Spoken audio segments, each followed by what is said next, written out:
सो hi guys, कैसे हो आप सभी लोग। I hope all are doing good. तो मार्केट की अगर हम बात करें, सबसे पहले निफ्टी की बात कर लेते हैं। फ्राइडे को मैंने तो पर्सनली कोई ट्रेड नहीं किया।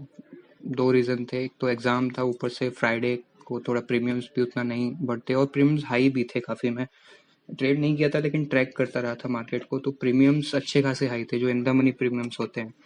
तो ये साफ साफ इंडिकेशन था वॉलेटिलिटी का, और वॉलेटिलिटी थी भी मार्केट में। आप वॉलेटिलिटी का साफ साफ इंडिकेशन होता है कि प्रीमियम्स हाई होना। तो बजट भी है एज एक्सपेक्टेड, वॉलेटिलिटी होनी भी चाहिए।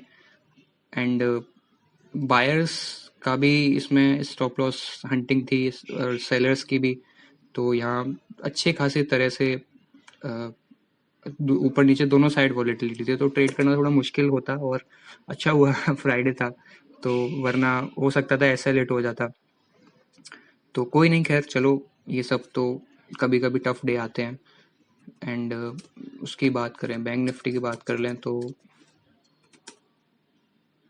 अगेन बैंक निफ्टी में भी यही सब पूरा डाउन था मार्केट। और मार्केट डाउन होने की एक वजह वो भी थी अडानी भाई साहब के कारनामे। तो उनकी एक रिपोर्ट आई है, हिंडनबर्ग कंपनी है, उन्होंने एक रिपोर्ट पब्लिश की है फ्रॉड की। तो ये एलिगेशंस हैं, कोई एलिगेशंस तो अब एलिगेशंस होते हैं, कोई जब तक प्रूव नहीं हो जाता कोर्ट ऑफ लॉ में तब तक हम कोई कुछ बोल नहीं सकते किसी के बारे में। एंड बट अगेन मार्केट को अनसर्टेनिटीज पसंद नहीं है, और जब तक ये एलिगेशन ट्रू होंगी या फॉल्स प्रूव होंगी तब तक तो काफ़ी समय चला जाएगा। कोर्ट प्रोसीडिंग्स में अच्छा खासा समय जाता है, तो तब तक तो मार्केट आगे बढ़ जाती है, मार्केट उतना नहीं देखती। और मार्केट तुरंत रिएक्ट करती है। ये न्यूज़ तो रिटेलर्स को मैं बाद में मिली है, मार्केट तो पहले से गिरना, एक दो दिन पहले गिरना शुरू हो गया था। और शॉर्ट्स भी बन रहे थे, अगर आप एक्टिविटी ट्रैक करते हो अच्छे से तो दिख ही रहा था कि मार्केट गिरने वाली है। बट ये न्यूज़ आ जाएगी इतना, ये तो सबको एक सरप्राइज था। तो पहले अडानी भाई साहब की बात कर लेते हैं, फिर अपना देखते हैं मार्केट का आउटलुक क्या लग रहा है, वापस आएंगे। और अडानी भाई साहब ने तो मजा ही दिला दिया। Adani green 20% down. Circuit circuit क्या होता है अब ये किसी एक वीडियो में एक्सप्लेन कर देंगे। बेसिकली ट्रेडिंग एक्टिविटी स्टॉप हो जाती है जब कोई स्टॉक बहुत ज़्यादा ऊपर चला जाता है एक ही दिन में, जैसे 20%। एक दिन में बहुत बड़ा परसेंटेज है ये। जनरली स्टॉक इतना मूव नहीं करते हैं, तो 20% अगर बाइंग या सेलिंग हो जाती है, अब हर एक स्टॉक का अपना रहता है, तो कोई एक फिक्स परसेंटेज रखते हैं वो कि यहाँ पे अपना सर्किट मान लेते हैं, या होती है कुछ कैलकुलेशन, वो फिर कभी बात कर लेंगे। तो ये है 20%, यहाँ भी सर्किट, यहाँ भी सर्किट, ऐसे अपर सर्किट भी लगते हैं, ये लोअर सर्किट है, ठीक है। और अडानी टोटल गैस, ये देखो अच्छा खासा 20%। डिक्सन टेक चलो छोड़ दो। उसके बाद अडानी एंटरप्राइज, ये डिक्सन टेक एक कॉन्ट्रैक्ट बेस्ड कंपनी है, तो इसको फिर कभी बात करेंगे। अडानी एंटरप्राइज ये भी 18%। अंबुजा सीमेंट, ये भी एक्विजिशन अभी हुए थे, तो अंबुजा सीमेंट भी अडानी ग्रुप में ही है। उसके बाद एसीसी भी अडानी ग्रुप में है। और बैंक भी गिर रहे हैं क्योंकि बैंक का लोन अच्छा खासा है, जैसे सबसे ज़्यादा लोन एसबीआई का है। एसबीआई का हाँ 5% डाउन है, ठीक है। उससे पहले एक दिन पहले 1.25% डाउन, 1% डाउन था। तो अब ये एलिगेशन है, एलिगेशंस तो कुछ भी हो सकता है। अडानी का एफपीओ भी था, एफपीओ, और उससे उसी दिन ये न्यूज़ का निकलना, तो देखो कुछ बोला नहीं जा सकता इस बारे में कि क्या सच है क्या झूठ है। और ये सब तो हो सकता है, कुछ भी हो सकता है, पॉलिटिक्स भी इन्वॉल्व हो सकती है, और कोई कॉम्पिटिटर भी हो सकता है। जो हिंडनबर्ग थे ऐसा बोल रहे, उन्होंने खुद ने शॉर्ट कर रखे हो, शॉर्ट सेल करके उन्होंने पैसा छापा अंधा। तो कुछ भी हो सकता है। अब ये तो पीछे, पर्दे के पीछे क्या कहानियां चलती हैं वो सब बड़े लोग ही जानते हैं, हम तो सिर्फ एक स्मार्ट गैस कर सकते हैं। तो उन सब में कुछ नहीं रखा, गैस करने को तो कुछ भी बोल दो, लेकिन जो चार्ट में दिख रहा है अपन वही करेंगे। और चार्ट में अभी तक कुछ अच्छा दिख नहीं रहा है, अगर मैं सच बोलूँ तो। इस बार मंडे को मुझे भी नहीं पता क्या होने वाला है मार्केट में, क्योंकि अगर चार्ट्स की बात करें अच्छा, ये येलो वाली लाइन आप लोग जो ट्रेड करते हो वो एक मार्क कर लेना, 17,620 के आसपास का, जो प्लस माइनस 30-40 कर लेना पॉइंट इसमें। ये अगर मार्केट यहाँ से ऊपर जाती है तो इस बहुत अच्छा सपोर्ट का काम करेगा। और एक दो पॉइंट और भी हैं इसी के आसपास ही, और अगर नीचे जाती है तो ये रेजिस्टेंस का काम करेगा। तो हाँ, कल वाली वीडियो में जो सॉरी लास्ट जो वीडियो थी उसमें ये सपोर्ट लाइन आपको नहीं दिख रही होंगी, तो ये अभी मैंने बनाई है। तो अब देखो बार बार नीचे, मैंने पिछली वीडियो में भी बोला था कि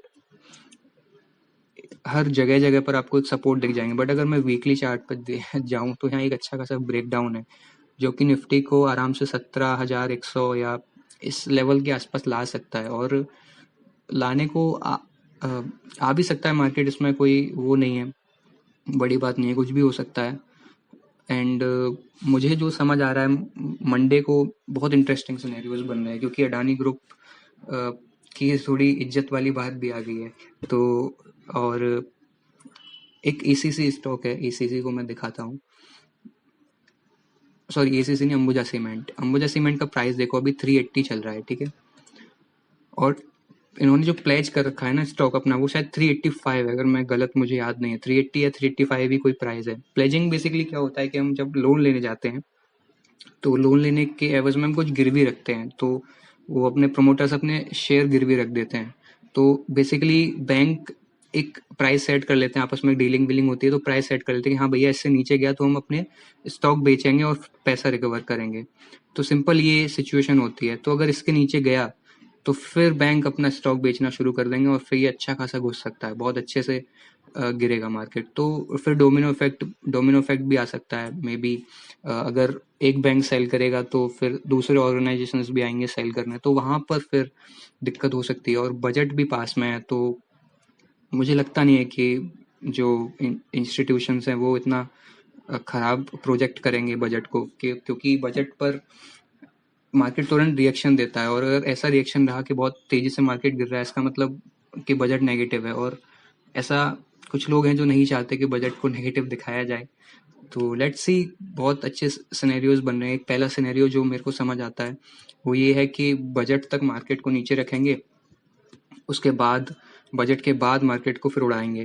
क्योंकि अभी सब बोले थे प्री बजट रैली, ये आपकी 3 बड़ी कैंडल प्री बजट रैली है, ठीक है। सब लोग ऊपर का बोल रहे थे, मार्केट हमेशा हर्ड मेंटेलिटी के अपोजिट चलती है।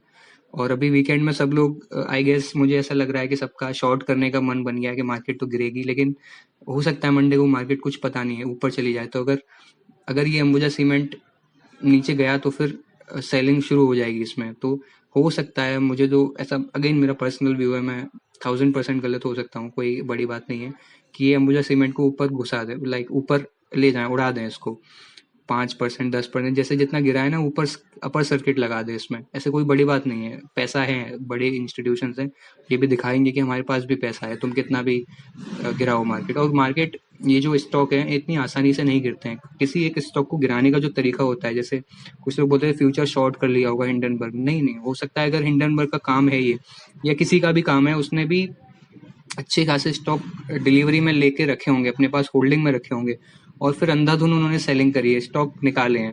शॉर्ट करके, फ्यूचर शॉर्ट करके इतना मार्केट को नहीं, ये एक स्टॉक को इतना नहीं गिरा सकते। तो वही है कि इन्होंने बहुत टाइम से ये एक्वायर कर रहे होंगे स्टॉक, और फिर 1-2 दिन में इन्होंने सब बेच डाला, तो इसी वजह से गिरा है। और हो सकता है जो सेलर्स हैं जिन्होंने भी ये काम किया है, हो सकता है उनके पास अभी और भी स्टॉक हो।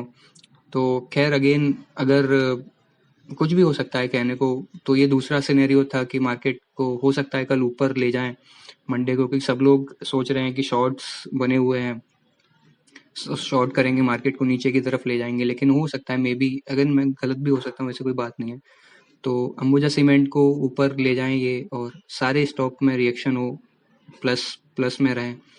क्योंकि अगर ये सर्किट नहीं लगाया तो फिर ये अगेन, फिर मुझे जो लग रहा है इसमें सेलिंग आ सकती है ऐसा। तो अगर सेलिंग आती है तो चार्ट्स बोल रहे हैं कि सेलिंग आ सकती है इसमें।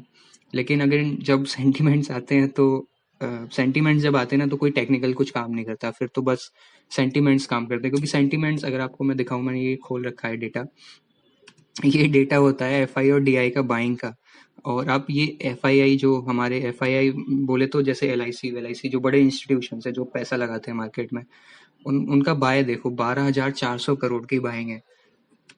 सॉरी, एफआईआई मतलब जो फॉरेन इंस्टीट्यूशन इन्वेस्टर हैं, जो बड़ी बड़ी कंपनीज हैं, जैसे बहुत बड़ी कंपनीज होती हैं, वो इंस्टीट्यूशंस इंडिया में पैसा लगाते हैं। डीआई मतलब डोमेस्टिक इंस्टीट्यूशनल इन्वेस्टर्स। तो डीआईआई का बाइंग देखो, डीआईआई का बाइंग है 12,300 के आसपास करोड़ का। और 12,300 करोड़ ये बहुत बड़ा नंबर है। अगर डीआईआई का एवरेज लगभग देखो तो ये 4,000 3,000 के आसपास निपट जाते हैं, कभी तो 1,000 करोड़ में भी रह जाते हैं ये। तो उसके बाद फिर एफआई की सेलिंग देखो, भर भर के इन्होंने सेलिंग की है, 18,400 करोड़ की सेलिंग है, और ये बहुत अच्छी सेलिंग होती है। तो सब लोग मतलब एक लड़ाई चल रही है, अब सामने साफ साफ दिख रही है, क्योंकि ये बहुत बड़े नंबर है। एफआई कभी इतना सेल नहीं करते और डीआई कभी इतना बाय भी नहीं करते। ये अच्छे खासे नंबर से अपने 3-4 गुना अपनी औकात से बाहर जाके इन्होंने बाइंग सेलिंग की है। तो सब साफ दिखाना चाहते हैं कि कौन किस में कितना है दम, तो वही बात चल रही है। तो लेट्स सी अगेन मंडे को जो सेफ खेलते हैं, मैं तो बोलूँगा कि बस आराम से बैठ के देखो क्या चलता है, कुत्ते बिल्ली की लड़ाई है। तो अगेन लेट्स सी, देखते हैं मंडे को, बहुत इंटरेस्टिंग चीज़ें हो रही हैं। तो टेक्निकल्स की मैं क्या ही बात करूँ, जब ऐसे सिनेरियोज बनते हैं तो कुछ कोई खास बात होती नहीं है। अच्छा, एक पहले वीडियो के लिए सबसे पहले सॉरी, वो उसमें बहुत सारे टेक्निकल टर्म्स है तो काफ़ी लोग को समझ नहीं आया। ऑब्वियस है, कोई बात नहीं, मैं कभी किसी दिन फुर्सत से उनको एक्सप्लेन करूँगा, और जो भी टर्म्स हैं थोड़ा कोशिश करूँगा वीडियो में एक्सप्लेन कर दिया करूँ। और दूसरी चीज़, अडानी की स्टॉक बाय करने का बोल रहे थे काफ़ी लोग कि डिप में है, बाय कर सकते हैं क्या। तो यार देखो ये देखो कैसे गिर रहे हैं। ठीक है, आप चाहोगे कि अचानक से गिरते हुए मार्केट में बाय करें। एक कहावत होती है स्टॉक मार्केट में, never catch a falling knife. तो ऐसे वरना आपका हाथ कट सकता है। तो ऐसे स्टॉक को अभी रुको, थोड़ा बॉटम आउट होने दो या बॉटम बनाने दो, फिर देखेंगे। थोड़ा स्टेबल होने दो, कहने का मतलब ये है, थोड़ा स्टेबल होने दो, उसके बाद देखेंगे। अब कोई स्टॉक अगर अगर मैं दिखाऊं, अगर आपको कोई स्टॉक गिरता है तो तुरंत बाय नहीं करते। जैसे यहाँ गिराइए यहाँ से यहाँ तक अगर देखो, ये देखो ये गिरा है ना, तो आप सोचते हैं यार एक दिन गिरा मैं बाय कर लूं, उसके बाद तो गिरता ही गया। तो यहाँ पे थोड़ा बॉटम वगैरह बनाया, यानी एक जगह कंसोलिडेट किया, एक जगह रुका मार्केट, ठीक है, उसके बाद फिर धीरे धीरे मूव किया। तो थोड़ा रुकने दो, थोड़ा संभलने दो, वक्त लेने दो कि क्या चल रहा है। मंडे को थोड़ा वेट करो, मंडे ट्यूसडे, उसके बाद देखते हैं कि क्या होता है। बाकी इतनी जल्दी मत करो बाय करने का। ऊपर ले लेंगे कोई बात नहीं, थोड़ा महंगे प्राइस में ले लेंगे, लेकिन अच्छी कंडीशन में लेंगे।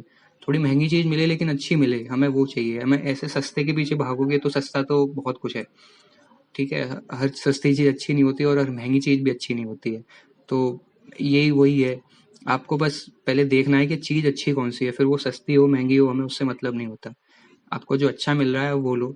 और अच्छा कब मिलेगा, ऐसे तो बिल्कुल ये चार्ट देख के कोई नहीं बोल सकता कि ये अच्छा है, ठीक है।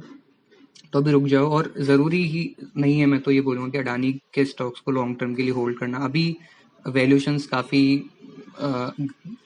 ऊपर नीचे हैं, और बैलेंस शीट भी थोड़ी अजीब सी है, बहुत सारी लोन्स वगैरह हैं। लोन्स खैर धीरे धीरे क्लियर हो रहे हैं तो वो ठीक है, लेकिन लेट्स सी, देखते हैं। बहुत सारी जो इनकी बिजनेस का तरीका है मुझे पर्सनली अच्छा नहीं लगता, क्योंकि बहुत अनएथिकल काम भी करते हैं। तो अगेन अपना अपना मानना है, पैसा तो खैर कमा रहे हैं। तो अगेन लेकिन बैलेंस शीट बहुत इंटरेस्टिंग है इनकी, कभी देखना, मैं कभी फिर किसी वीडियो में इनकी दिखाएंगे बैलेंस शीट। तो यही है कि अच्छे स्टॉक और भी हैं अडानी जी के अलावा, अडानी के ग्रुप के अलावा बहुत सारे अच्छे स्टॉक हैं। निफ्टी 50 की अगर मैं इसमें, ये देखो ये निफ्टी 100, चलो 100 लेते हैं, निफ्टी 100 के इतने सारे स्टॉक हैं। तो मैं किसी एक वीडियो में बता दूंगा कि शुरुआत से बता देंगे कि कौन से स्टॉक आप बाय कर सकते हैं, शुरू से लेके बिल्कुल, कि कैसे अकाउंट ओपन करना है, फिर कैसे बाइंग करनी है। ट्रेडिंग मत करना, जो शुरू में जो बिगनर्स हैं, ट्रेडिंग मत करना, क्योंकि शुरू में तो अच्छा लगता है कि हाँ भाई पैसा आ रहा है, लेकिन लॉस भी होता है। तो जब तक आपको कोई चीज़ नहीं आती उसको सीखो, उससे दूर रहो, बस सीखते रहो। तो उससे पहले आप सिर्फ इन्वेस्टमेंट करो, और अच्छी कंपनीज में इन्वेस्टमेंट करो। कुछ भी आंख बंद करके नहीं लेना होता है इधर। ऐसे भर भर के 10,000 के आसपास कंपनीज आप सब थोड़ी ले लोगे, कुछ सेलेक्टेड कंपनीज लेनी होती है। तो अगर मैं निफ्टी की बात करूँ, मुश्किल से 8-10 कंपनी अच्छी होंगी, ठीक है, उन्हीं में पैसा बनेगा। बाकी सब तो निफ्टी में खुद कचरा स्टॉक भरे हुए हैं बहुत सारे, तो वो सब नहीं लेने होते हमें। तो अगेन लेट्स सी मंडे को, तो वो एक किसी दिन वीडियो बना देंगे कि क्या लेना है क्या नहीं लेना। बट अगेन देखते हैं मंडे को क्या सिनेरियोज पॉसिबल हैं। तो मैं तो वेट कर रहा हूँ, बाकी आप लोग जैसा मन करे, सब फ्री हैं, सबके अपनी पर्सनल चॉइसेस हैं। तो लेट्स सी, देखते हैं। और ये रिपोर्ट, ये रही रिपोर्ट, बहुत लंबी है ये। मैं कल रात को ये बैठ के पढ़ रहा था, तो पूरी तो खैर नहीं पढ़ पाया, बट जितनी पढ़ी एलिगेशंस तो किसी ने, अब पता नहीं देखो क्या क्या है, क्योंकि बहुत डिटेल में गए हैं ये लोग, ये ठीक है। लेकिन अब ये बोल रहे हैं कि 2 साल से ये रिपोर्ट बनाई है। अब ये 2 साल से रिपोर्ट, अब इसकी क्या क्रेडिबिलिटी है कि 2 साल से रिपोर्ट बना रहे हैं? होने को तो क्या है कि इंडिया में किसी के पास इन्फॉर्मेशन हो, उसने दे दी हो, 2 महीने पहले रिपोर्ट बनाना शुरू की हो और छाप दी हो, तो होने को तो कुछ भी हो सकता है। अब ये सब एलिगेशंस हैं और चलो देखते हैं मंडे को सॉरी क्या होता है, तो तभी कुछ पता चलेगा। Let's see. और till then take care everyone, bye bye.